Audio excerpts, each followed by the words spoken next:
Welcome in, everybody, to the Wiregrass High School Football Report, the season premiere of the Wiregrass High School Football Report, brought to you by Digio Strategies and Wiregrass Daily News. This is your weekly look at all things high school football in the Wiregrass. Man, I've missed saying that. I am your host, Phillip Jordan, the in-studio host and producer for Dutton Football on 96.9, The Legend, and Auburn writer for Last Word on college football. We're kicking off this season on the podcast. We are looking at the Carroll High Eagles, and I am going to be joined by their brand new head coach, Matt Mellown, who's coming from Andalusia, where he was offensive coordinator.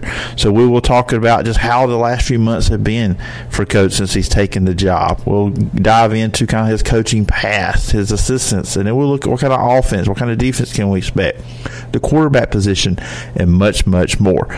But before we do all that, let you guys find me in the podcast. Find me on social media at PJordanSEC. The podcast is available on Apple Podcasts, Spotify, or wherever you get your podcasts. If you're on Apple Podcasts, please follow, rate, and review. Leave a review. I will read it on a future edition of the show. And if you leave just 4 stars, you're just a straight-up hater. You can also check it out over at Wiregrass Daily News. You can email me at sportstalkphilipjordan@gmail.com. And, hey, if you like college football, check out all my written work over at Last Word on college football. Now, here's my interview with Carroll High head coach Matt Mellown. Everybody joining me on today's show is Matt Mellown. He is the new head coach for the Carroll High Eagles. Of course, they are in 5A Region 2. And, Coach Mellown, I appreciate you taking the time and coming on the show. Yeah, man, I appreciate it. Glad to be here. Glad to have you. I guess I'll just start off with this. Got hired back in February. Just how's these last few months been for you as the head coach of the Carroll High Eagles? Man, it's been really good. I started March the 4th, was my first day on the job, and man, I've gotten to bring in a bunch of coaches. I think I've hired 6 or 7 coaches, and so it's kind of been a really good transition process for us. Got a strength guy that I was really excited about, man, because that was kind of the one aspect of running a program that I wasn't 100% sure. I ran the weight room from March all the way to the end of the year, and then my strength guy started this past June. So, man, it's been really good. The administration has been unbelievable as far as, allowing me to hire coaches that I want to hire. They're turfing the field. Man, it's just been a lot of fun. It's been a really exciting process for my family and I. We're trying to get moved. I think we're about to sell our house and buy a house over there. So that'll be a kind of a relief, because I've kind of been driving back and forth and staying in like a loft apartment the last, month or two. But, man, just been really good. And like I said, I've been extremely blessed to have the admins that I got here at Carroll. Yeah, and I saw that hiring Logan Richards, correct? He's going to be a strength conditioning coach. Yeah, man. Logan's been awesome. So not only has he been a really, really good hire as a strength guy, he also has been great as my wide receivers coach. I mean, he comes in, he takes notes. He knows, he's already learned pretty much the whole offense just in being there for 2 weeks. And he's been I actually let him call some plays in one of our recent 7-on-7s, and dude's only been there for 2 or 3 weeks. So he's a really, really sharp young coach, man. Was a big hire for our program. He's into the whole movement side of it. When I was playing high school football, and kind of what I know is the bench squat, power play, stuff like that, and he's kind of brought more of the movement aspect, the training your joints and tendons, and man, we do a ton of jumping and landing, and man, he's got them throwing each other up in the air so they land, and just all kind of stuff that I knew nothing about. And it's kind of the new age deal. I think a lot of that stuff came from Cody Hughes at Madison Academy, and man, he's been a huge hire for us, just because I can kind of turn it over to him. We run first, then we lift, and then we practice. And our running is nothing like the running that I'm used to. It's a lot of agility. I mean, our warm-up takes 30 minutes. It's crazy. So that was a big hire for me, man, just because I really felt like that was where our program was lacking a little bit. When I didn't feel like our kids were super strong.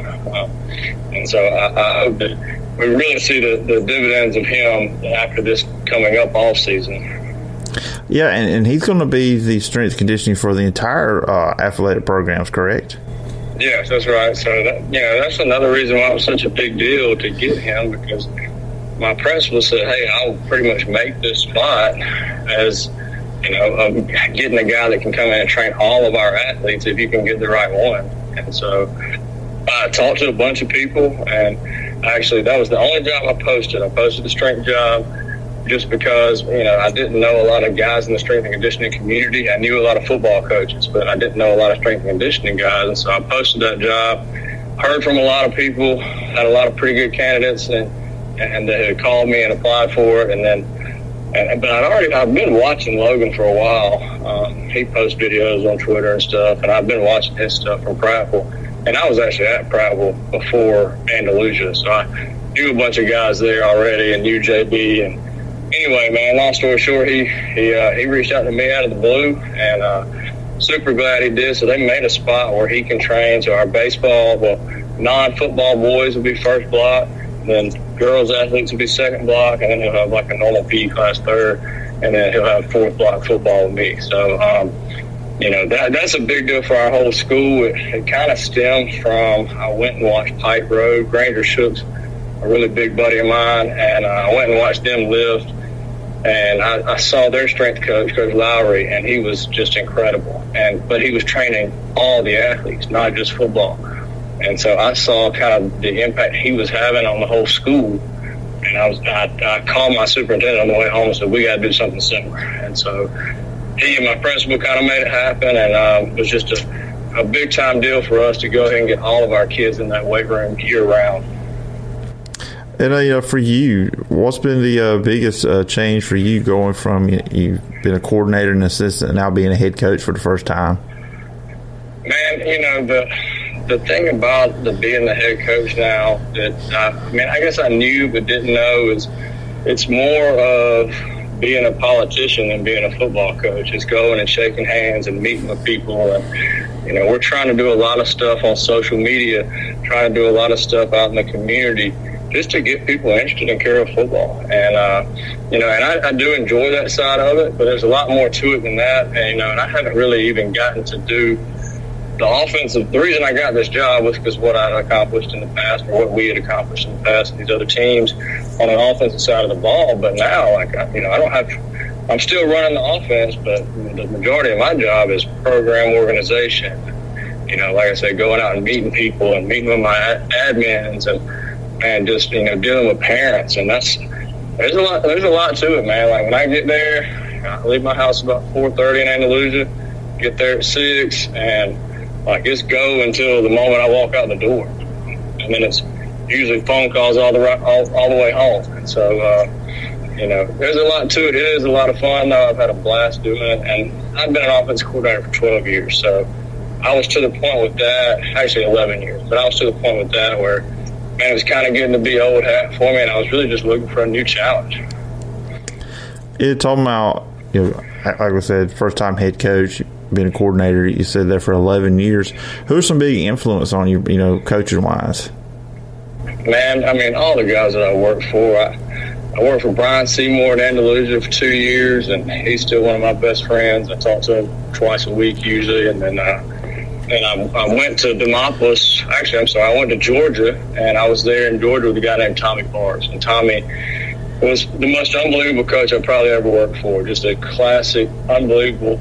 He was so good at being a motivator, but also being super organized and disciplined and structured. And learned a lot about organization from Tommy. And then I went back and worked for Brian again in Mobile at MGM, and then went with him to Demopolis. And Brian allowed me to do a lot of stuff, especially after I worked for Tommy. And he gave me my first coordinator job. And then I went and I spent 2 years at Prattville with Caleb Ross. And Caleb, when I say organized, it doesn't even describe that guy. It's unbelievable. And, everything's color-coded and it's crazy. And so those 2 years was just a really, really good experience about now being a head coach. And I've called Caleb a few times in this process to ask him different questions about hiring coaches and all that. And, so he was a great, example for me about how to lead a program, how to kind of turn around a program, and also just the organizational part of it. And then, obviously working with Coach Taylor, Hall of Fame coach. Coach Taylor does a really, really good job of creating a family atmosphere. And just so, we had a really good time here at Andalusia those 4 years. And just, had a really big kind of all of the guys on this staff were about the same age, and so just learning how he did things as well, how to create that family atmosphere. So all those head coaches have had a huge impact on me. Yeah, I know anytime you're part of a team and as a coach, player, winning a championship is a great feeling. But I know 2021, we were there in Andalusia, winning the 4A state championship. That had to feel really special for you just because that's where you're from, that's where you play, that's where you grew up, and coming back and coaching there and helping them get a championship. Yeah, I mean, man, it was a crazy experience. It was 2022. We got beat in the regular season by a really, really talented Catholic team, and honestly, I don't know that people thought we could win it after that, and they beat us pretty good. It was a lot more lopsided than the score really indicated, though. It was a lot closer than the score indicated. So anyway, man, we had the toughest playoff matchups of all time. I mean, we get Jackson in round one. And everybody knows how talented those guys are. And Duckworth was there as a freshman, and so they were loaded. And then we somehow squeaked out a win versus them. Play a really good ACA team, so region champ ACA, beat them at ACA, and then we got Anniston. And to be honest, Anniston was probably the best team in the state that year. And they were up 21-0 on us at halftime, and we just kind of got lucky, had some really big breaks, and beat them. And then we matched up with that same Catholic team, and to get redemption against them was really, really special, man. That's probably the most special game of my entire career.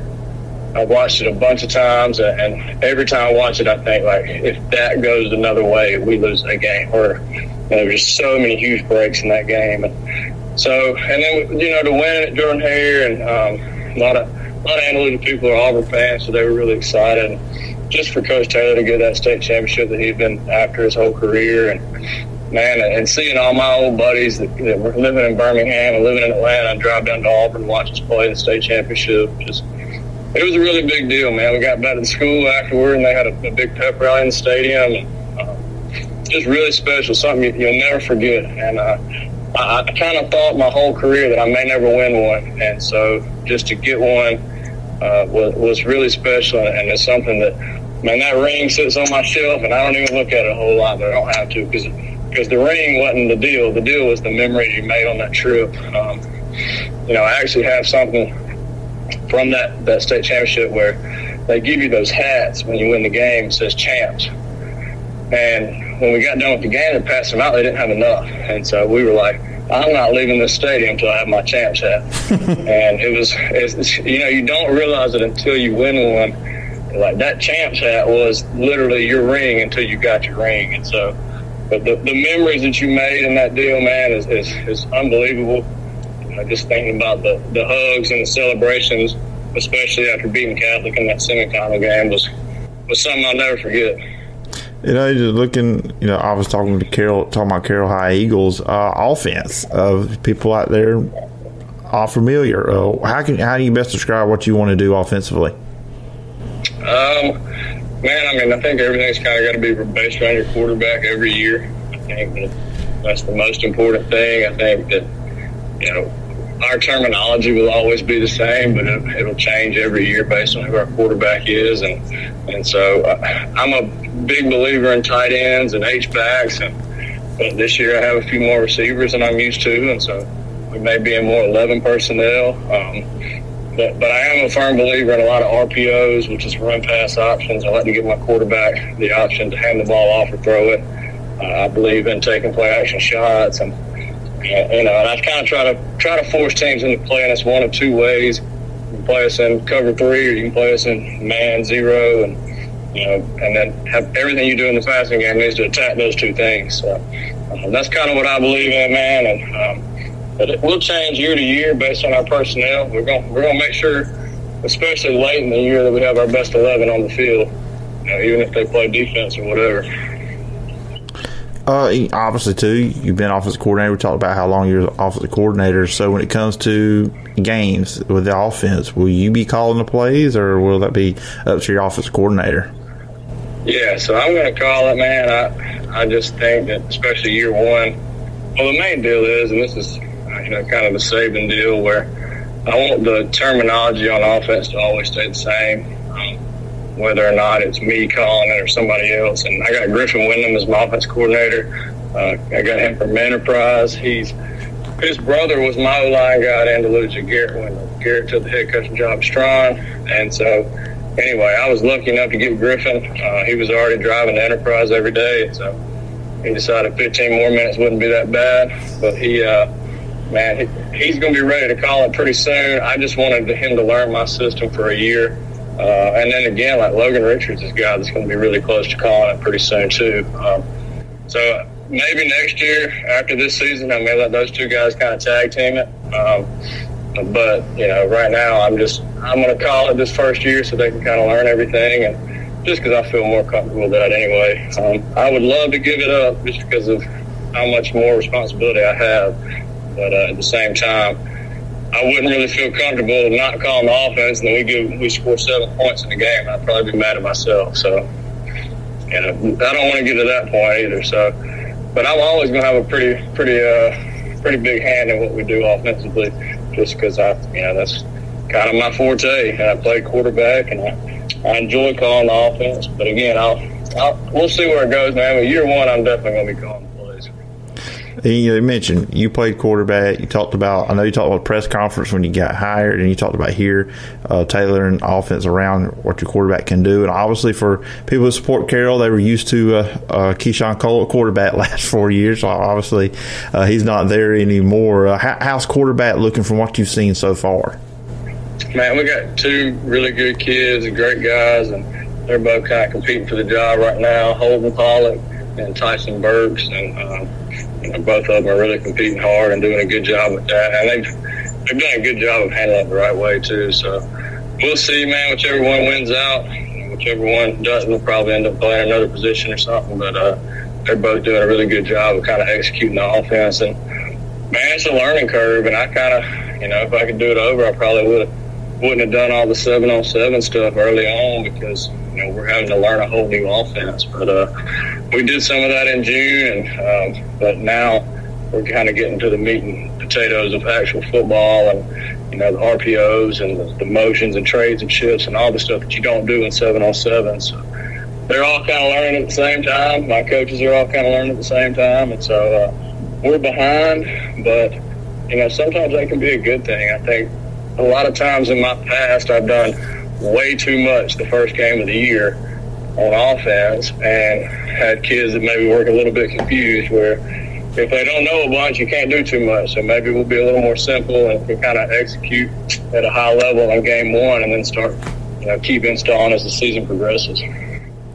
On defense, I'll reference back to when you spoke at the press conference, the meet and greet, when you were announced as head coach, and they talked about I don't want to give it cheap touchdowns and keep people in front of you. How's that group? Like I said, going through the spring, and now we're sitting here in late June. How's you're looking at your defense? Man, they're going to be really young, and so I'm a little bit worried about them at times, just because they're going to be so young, and not many of them have experience, but. Man, I tell you what, and I've said this from the get-go, we're going to roll dudes out there that'll hit and they'll play hard, and that's all I can promise. And they're going to do that. They're going to run to the football. I got JP Span, came from Andalusia. He was our DB's coach at Andalusia. He's my defense coordinator. Raw White, co-defense coordinator. They're running it together. Both of them are doing a really good job. JP's more of a technician. Ra's, the guy that he's a good technician as well as a guy that the kids are scared to death of. But they love him. They're always at his house. So both of those guys do a really good job, and they've done a great job working together. But, man, they do pursuit after we get done with practice every day, because they're going to run to the football. And so, are we going to be great on defense early in the year? Probably not. But I feel like as the year progresses and those guys get experience, by the end of the year, I think we're going to be pretty dang good on defense. And just as I said, we're hitting here, or we're about to be in July. What's the rest of the summer look like for the Carroll High Eagles before fall practice starts? Man, we're going to be, it's all football. We're lifting and running and practicing pretty much. We're going to amp up practice a little bit. We're going to 4 days a week in July instead of 3 days. And We went 3 days in June, got to give the kids a little more summertime. We're going to go Monday nights in July, and then go Tuesday, Wednesday, Thursday mornings like normal. So we're going to amp it up some, man. Like, we got to get better at special teams. I'm just a firm believer that if you're losing games on special teams, that's the head coach's fault. I'm going to make sure we don't do that. So we're going to really focus on those things. And, man, just like practice has got to start being extended a little bit. It could be crazy. They're supposed to be tearing up our field, putting the new turf in the next 2 or 3 weeks. So once they do that, it's going to change up a little bit of what it looks like. We'll be more at the practice field. We're even talking about going to the military base right there, Fort Novacell, and doing a couple practices there underneath the lights. They have a full football field there. So once August gets here, we're going to do some of that during fall camp. But, yeah, man, it's got to be ramped up now. I do feel like we're a little behind where I want to be as far as install goes, and so we got to kind of push that forward right now. 2 more questions for you. Now, I'm going a couple minutes over what I said I would, but just 2 more questions. These are more fun questions. I always like to ask coaches first time on the show. When you hear the terms Friday Night Lights, what comes to mind for you? Man, probably what comes to mind for me is every night before high school football games when I played, I would watch the movie Friday Night Lights, not the TV show, but the movie. And I would watch it every Thursday night once it came out. I think it came out like my sophomore year. And so that's kind of what that means to me, man. We had a really good atmosphere at Andalusia, and the Friday Night Lights was such a really good atmosphere there. Hopefully we can start creating something similar here at Carroll.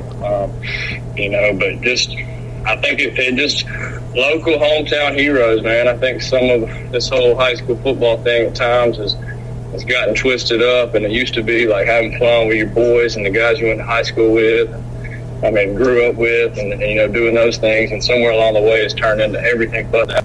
At the end of the day, it's about having fun with your buddies that you grew up with your whole life, the guys you're going to talk to. You may not talk to them for 5 years, and you run into them and you give them a hug because you were a part of something really special, and that's what high school football is about for me. And so that's what that term really means to me.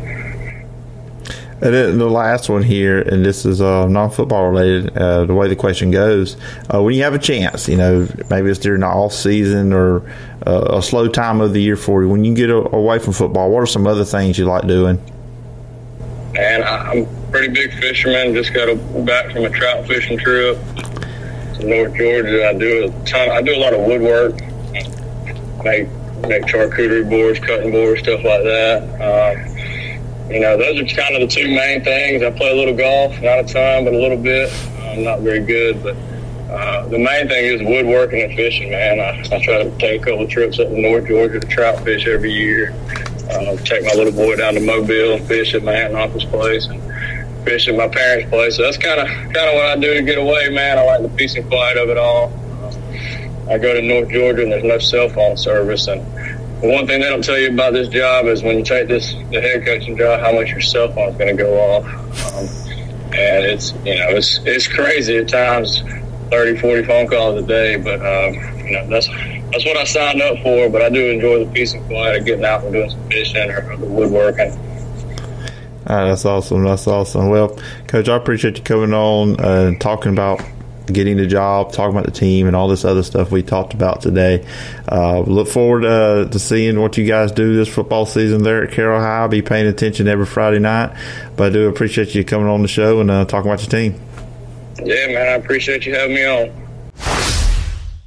96.9 The Legend is your connection to classic country legends. But Digio Strategies has other options too. News Talk 103.9 is your source for America's top news and entertainment shows like Rick and Bubba in the morning, Glenn Beck from 9 till 11 a.m., and Clay Travis and Buck Sexton middays from 11 a.m. till 2 p.m. Sean Hannity, Lars Larson, Ben Shapiro, Matt Walsh, and others fill your day with the latest news and views from America's top conservative voices. America at Night and Coast to Coast AM keep you company and connected throughout the night. Plus, Fox News, the Alabama Radio Network, and Wiregrass Daily News keep you informed with national, international, state, and local news. And with more musical choices like All the Hits, 106.7 KMX. Today's Country 95.5 WTVY and Music 107.7 Digio Strategies gives you more choices and more variety. Listen on air, online, and on our apps. 96.9 The Legend is just the beginning.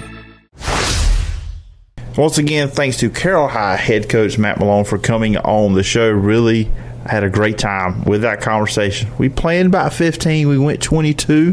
A lot of fun there talking to Coach. And we're going to have more of that next week after week, until we get to the season. Me sitting here talking to coaches. But, of course, when we get to the season, you know the drill. If you've been listening to me over these last few years doing this podcast, we'll talk to coaches during the season, too, as well. So, looking forward to the season and looking forward to these interviews with coaches, getting to know about them and their team for the upcoming high school football season. And that's going to do it for this edition of the Wiregrass High School Football Report. But this is not all the podcast you're going to get from me this week. On Wednesday, upon further review, I'm doing an Ask Me Anything episode. I went on Facebook. You can still go find it on my Facebook pages, either my personal one or the professional one, and put a question in there you want me to talk about on the show. I got like 6 or 7 right now, so got a lot of ground to cover Wednesday on Upon Further Review. Didn't have a guest, so let's make you in control of the show. So if you want to check that show out, you can check that show out on all your favorite podcast platforms and over on YouTube. Once again, remember, you can find the podcast Apple Podcast, Spotify, wherever you get your podcasts. Follow me on social media at PJordanSEC. Email me at sportstalkphillipjordan@gmail.com. And please check out the show out over on Wiregrass Daily News. If you have not done so and you're on Facebook, go like and follow the Wiregrass Daily News Facebook page, keeping you up to date on all things going on in the Wiregrass. Hope everybody has a great week. Again, we'll be back next week with another coach interview right here on the Wiregrass High School Football Report.